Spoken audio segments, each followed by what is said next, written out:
Mga buhing santos, welcome sa atong The Sunriser, Dr. DF, researcher of foreign juris. Dr. Mudapit ka kaninyo, niining atong pagisgutan karon Loon, South Korea, Agri-Tourism Memorandum of Understanding, MOU. Now, atong ipaybaw ngadto sa tanan, pasalamat kita sa Dios kay gibuligan usab kita ang South Korean government pinagi sa usa silang LGU, pinanguluhan sa ilahang mga officials mismo sa one of the LGUs of South Korea, ang ilahang Mayor Yong Ho, no, na nakig tigom digital na ini karon nga nag-zoom kita kaganiha sa afternoon together with our mayor o niya ang atong municipal accountant, municipal assessor si Atty. Rex Solarte o yung sab municipal accountant Arnold Forlampagos, ang atong public employment service officer piso nga si Ma'am Maestrado, o gingon man usab ang atong HR, no, deputy si Ma'am Zel. Now, nining putuha karon ang pasalamat usab kita kay gi-offer sa South Korea pinagi sa ilang LGU, ang ilang mayor, they will be coming in Loon, no? Ang unom ka mga top officials sa LGU mismo sa South Korea moabot diri sa atong lungsod sa Loon by March 11 and 12. Sa tumong lang yun pagbisita sa lungsod sa Loon, and they will be hiring 300 ka mga farmers para sa agri-tourism didto mismo sa South Korea. Unya, atong gipadayag pinagi sa atong talahurong mayor nga very timely kini mayor, og pasalamat kita gumikan kay ang lungsod sa Loon, nining putuha mulusad man sa agri-tourism industry. So diha mismo sa agri-tourism industry mulusad na kita ni ana, and then ag mahitabo nga expansion na kita ni ini, no, and very fortunate gumikan kay nagkinahanglan kita og lawm-lawm nga mga experience ni ini. Unya kini nga South Korea usa kini sa top na kini sa sistema nila sa farming entrepreneurship system. Dili pareha sa atoa diri nga farming lang sa atong palibot, no, it's entrepreneurship.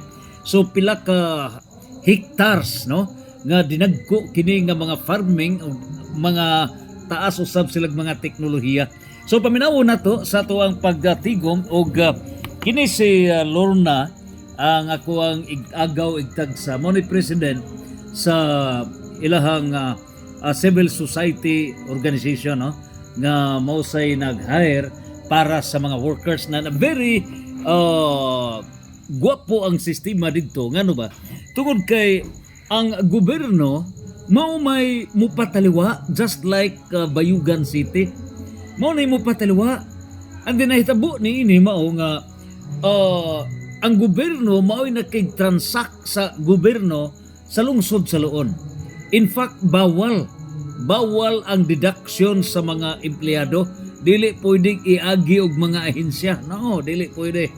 So kinahanglan gyud nga ang sweldo dito that's 70 to 80,000 per month. So ang trabaho niya magpagtanom lang sa prutas, o pwede sa litos, pwede sa strawberry o guban pa, no. So mao kini ang plantation didto mismo sa South Korea. Unya ang sistema ni ini mao nga dunay mga well empowered nga mga NGOs, no. Ang civil society organizations naglangkob na sa people's organizations, non-government organizations o guban pa, no, nga naghimog yun ni ini entrepreneurial system. Now, ang nahitabo ni ini, ang gobyerno mao gyud nagplano, mao nag-back up, no, So, ang gobyerno milihok sila and nagpropose nining Memorandum of Understanding para ang role sa lungsod sa Luon maunay mupada sa mga workers sa tabag guaranteed sa lungsod sa Luon. Pero gibawal one of the provisions sa maong Memorandum of Understanding mao nga dili pwede nga ang lungsod mo'y mupili kaya anha magud mudong ang mga underground dili na pwede.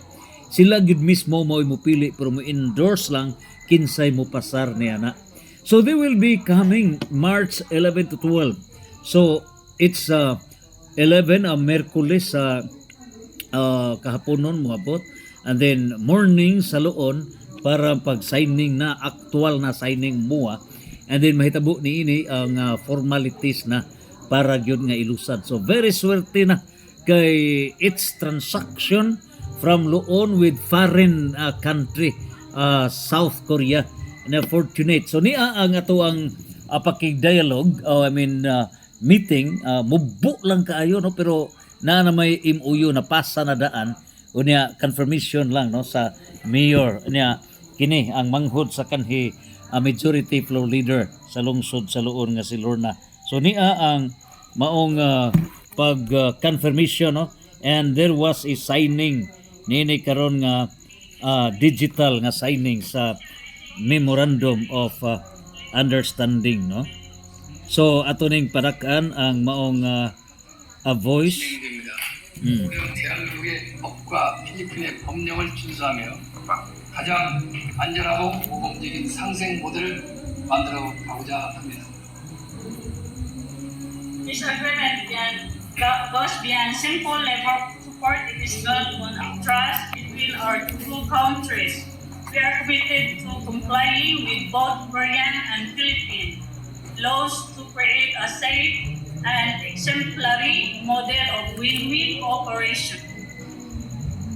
무엇보다 근로자들의 인력 성취 전 현지 농사 경험이 있는 우수한 인력을 선발해 주시고 한국어 교육과 한국 문화 적응 Selection, please select high-quality workers who have prior local farming experience. Training ensured thorough training in the Korean language and cultural adaptation before their departure. Management, we ask for your careful management to ensure that workers perform their duties diligently and without unauthorized departure. Early adaptation. Okay. So Programs so taas they kini can enjoy their pag work discuss despite nini the unfamiliar and mo na kini ang gipahigayon, no? So mihatag usab og panahon ang ato ang mayor sa Luon nga si Mayor Pedro Litratos. Once again, it is an honor to meet you all. Thank you. Okay, thank you. Thank you, Mayor. Thank you, Mayor. Thank you. Kamsahamnida. Okay. Now, diyan na ang ilahasab nga kini ding mga kuan kining mga Koreano brief gini ilaha bugbo ra gyud, no? Okay, Yeah. Gitagag panahon si Mayor lang siya naman nga. Pedro Thank Litratos. you for the opportunity sa i-offer sa inyo diha, no? Sa LGU, local government of Korea. Salamat sa offer. Ang ako lang pangutana sa may atong rule sa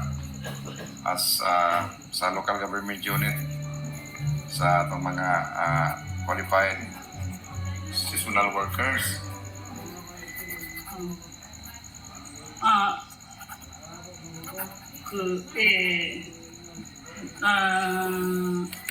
군수님 감사하다고 그래서 뽑아서 이런 프로그램을 많이 기다리는데 근데 아직까지 몰라서 이제 이 프로그램은 로드에서 잘 뽑아서 감사하다고 말씀드려요. ang ilahang mga officials dito dili fluent sa English, no? Busa gibisaya kini sa tuang mayor considering kini siya ang amo akong igagaw taga-pigot, no? So Tagaloon mo na nga siya interpreter, no?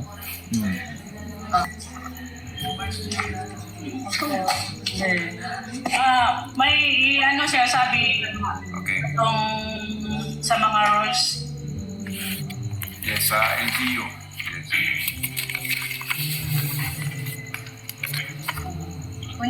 Pumipili at nagsasanay ang ronsi ng mga karapatang tauhan na angkop sa mga pangangailangan ng mga sakahan sa Korea. 이를 통해 양 지자체 간의 보호협력을 증진하고 상생 발전을 도모하고자 합니다. Ipinadala ang mga tao ito sa tamang oras at mamahala ng mahigpit na pamahala bago ang pagpadala upang maiwasan ang mga hindi autorisadong pag-alis. Okay. 주요 내용입니다. Okay. So diha based mismo sa Memorandum of Understanding, very grabe ang ilang mga rules, no? Mga sort of discipline. Honest to goodness gyud ang ilang himo dito. Mo na nga miuswag ang South Korea. So walay mga binuang tinarong gyud nga panarbaho, no? So ingon ini ang maong dagan, and after that doon na gitawag og signing na sa Memorandum of Understanding. Bubo lang ang maong pagpadayag niini, and they will be coming, no, mismo sa atuag mismo nga lungsod sa Luon March 12, no. Ninang higayuna dili kita makatambong because we will be attending the Philippine League of Secretaries to the Sanggunian nini karon nga conference namo seminar sa Subic next week, no. And so that it's the entire Sangguniang Bayan mao nay mo sapupo kanila, and of course led by the Honorable Mayor. So mao na kini ang implementation na sa agritourism sa lungsod sa Luon, inya pattern usab dadon ang atong 300 ka mga farmers. So pwede pa ang mga applicants, no, sa mga luonanon sa edad ni 25 ngadto sa mga 35 anyos, no. Sakto gyud ang pag-experience dito how to manage unsaon pagda sa entrepreneurial mga dinagko na nga mga farming nga tag-as usab og mga facilities, mga kikinahanglan niya na. Now, unsa bay mahitabo nato diri mismo sa lungsod sa Luon after niini? And of course, we are praying by April, no, April, May. Hopefully mao na gyud ng mga public hearing na unsay mahitabo sa lungsod sa Luon. So here we have our town nga adunay 67 ka mga barangays, duha ka mga isla. So mao kini vision nga usa ka agritourism, agri-health nga usa ka lungsod, and we have District 1. So sa District 1 doon na kitay 11 ka mga barangays, no. District 1 ang Lintuan, Bastako, Pigot, Tangnan, Kwasi, Tuntunan, Sungon, Taytay, Kabadog ug Kabog. So mao na kini ang himuon puhon agritourism sa District 1. Unya ngadto na sa District 2 doon na kitay siyam ka mga barangay sa District 2. So mao na kini ang himuon sa agritourism, no. Unya ang ato sab nga mga farmers nga mo experience didto na sa South Korea, hopefully mga leaders na kini dinhi na sa tuang lungsod sa Luon. Grabe ang ilang sistema sa farming, no. Unya sa District 3 sa lungsod sa Luon doon na tay 8 ka mga barangays. So mao na unya kini ang ma-develop na pag-ayo sa agritourism District 3 ning lungsod sa Luon. And then sa District 4 doon na kitay sa District 4, no, doon na kitay 8 ka mga barangays. So sa 8 ka mga barangay sa District 4 na nasab kini plano sa agritourism, no?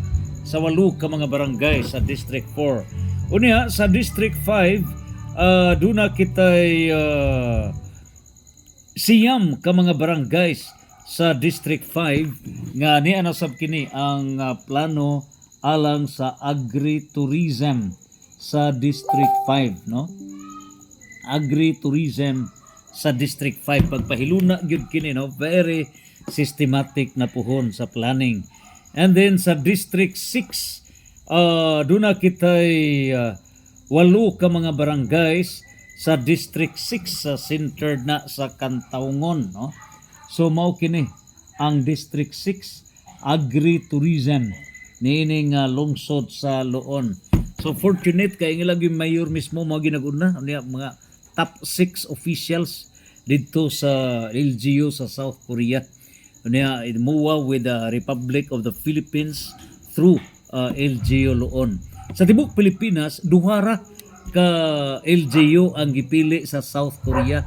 It's Municipality of Loon o diri sa Cagayan Valley. Out of 400 ka mga workers nga dadoon dito sa South Korea, 300 in Loon alone, Loon, and 100 sa province of Cagayan Valley, no? So mao kini District 6. Unya District 7 diri na sa Sandingan Island, 8 kini ka mga barangays, no? 8 ka mga barangays. Okay? So mao kini ang 8 ka mga barangays sa District 7. Unya sa isla kini sa Sandingan. So agritourism, no? Hopefully by divine guidance, pasalamat kita kay South Korea nag-back up usab kanato. Ang Ginoo mao ginag-arrange sa tanan daghang mga blessings. All the nations of the world will be helping us para pag-improve sa atong nason. Do away with political persecutions. Do away with selfishness of political powers. Sorry na kita sa District 8, mao kini ang Kabilaw Island. So sa Kabilaw Island, District 8, 5 kini ka mga barangays. So mao na kini ang mahitabo na unya sa agritourism diri mismo sa lungsod sa Loon. And very systematic kini unya nining puntuha ato nang giampo, no, nga panalanginan kita. Unya nining puntuha ang atong South Korea, no, they will be helping us. Unya nining puntuha ang ato karon nga mga farmers makanto na didto, then 8 months, 5 to 8 months ang ilahang stay dito for the first batch. Unya ang ilang salary is 70,000 to 80,000 per month dito sa South Korea. So hopefully atong giampo nato nga nining puntuha makuha nato ang mga sistema nga inguni ini ang grabe nga good farming system nga himuon kini sa ato ang nasod nga Pilipinas and centered in Loon. Unya congratulations sa Bayugan City, the agritourism city of the Philippines. So on behalf sa LGU Loon, sa Sangguniang Bayan, welcome ang ato ang mga top 6 nga mga officials sa LGU sa South Korea. Welcome to Bohol. O niya after niini morning meeting sa lungsod sa Loon, then pag-afternoon itor na sila sa tibuok lalawigan sa Bohol. So welcome Lorna, no? Ikaw may mag-lead nila, ako ang igagaw, no? Siya may interpreter kay dili kayo fluent sa English ang atong mga officials, pero grabe sila sa management sa kagamhanan. Now what we wish to emphasize now mao ni ang Bayugan City ug ang South Korea, mga model kini sila. Ngano ba? Tungod kay ang gobyerno maugyoy naghimog pamaagi how to enrich the people. It is the function of the government. So ilahang gi-empower ang nagkadaiya nga mga non-government organizations, people's organizations. Ilahang gi-empower, ilahang gilig-on. Unya, para gyud nga masuccessful sila, ang gobyerno mao mo pataliwa. Imagine, example lang niini. Ang nag-hire niini, nagkinahanglan og workers, cooperative didto mismo sa South Korea. Pero ang cooperative wa mo direct diri sa loon, wa giagi sa gobyerno. So ang gobyerno na mao mibarog on behalf of the cooperative, it appears contracting party mao ang South Korea. Imagine. So dili sad sila mo go direct na sa mga NGOs, dili ngano mo come in man ang mga komisyon dili. So giagi nila gobyerno, parang gobyerno na sad mo endorse sa mga workers. So pag endorse na niya na sila mo pili. So dili pwede nga ang 80,000 o 70,000 depende ka na sa ma-assess na nila. Dili pwede nga ang sweldo sa example 70,000 ang sweldo sa worker, dili pwede kuha ana, dili direct na silbi. So ingon ni ana ang maong mga sistema enriching the people. So hopefully gasa kini sa Dios opening the world agritourism nga organic na unya nga fertilizer, matuman gyud ang paradise restored. So kining tanan dili ni gahom sa tao, gasa ni sa Dios. And several opportunities from different countries of the world.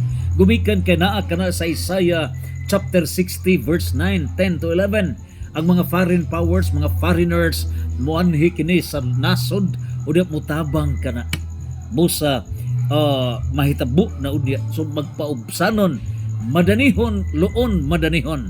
So loon madanihon pagdani sa itong magkaigsuunan, developing the municipality of Loon with 8 districts. So agri-tourism. Hinaut paunta, panalanginan kita sa Dios. Santos, Santos, Santos. Welcome to the Philippines, South Korea. Welcome to Bohol, South Korea. Welcome to Loon, South Korea. Fiat. Amen.